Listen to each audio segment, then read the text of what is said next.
ما تاسو ته وویلې چې ستاسو دروازې ته هم چوکېږي که ته نن په ده باندې ونه زړېږې او په ته باندې دلسوزي ونه لرې که د ده حیثیت او شرف او ابرو او عزت خپل شرف او حیثیت او ابرو ونه بولې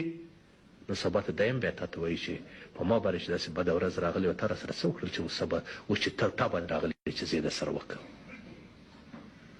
او داسې به سره جلا جلا کېږي او جدا جدا به تباه کېږي نو شل مه کېږئ سل صحیح دا نفاق نه بې اتفاقۍ څخه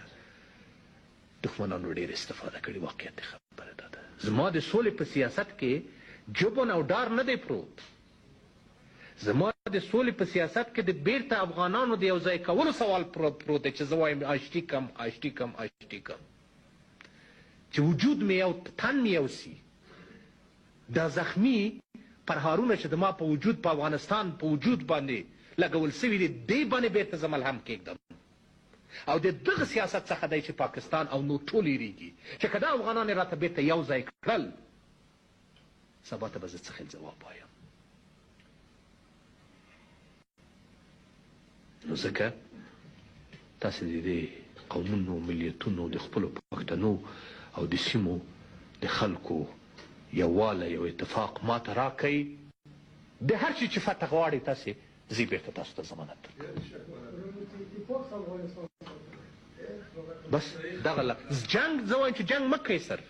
صرف د اتفاق آواز مو پورته سي اوس خو د دې خاطر نه دی لګیا دی که نه مونږ خو د اسکندر سره صاحب او د مغولو سره صاحب د عربو سره د ټولو سره دغه کړي د انګریزانو سره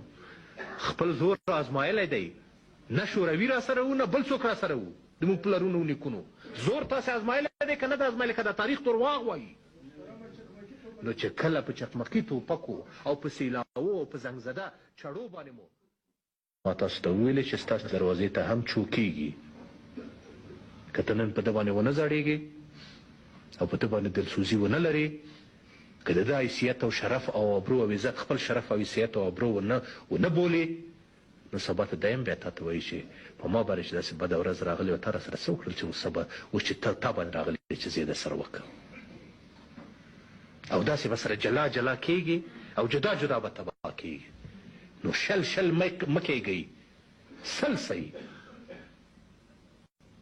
دا نفاق نه بې اتفاقۍ څخه دښمنانو ډېر استفاده کړې واقعیت خبره دا ده زما د سولې په سیاست کې جبن او ډار نه دی پروت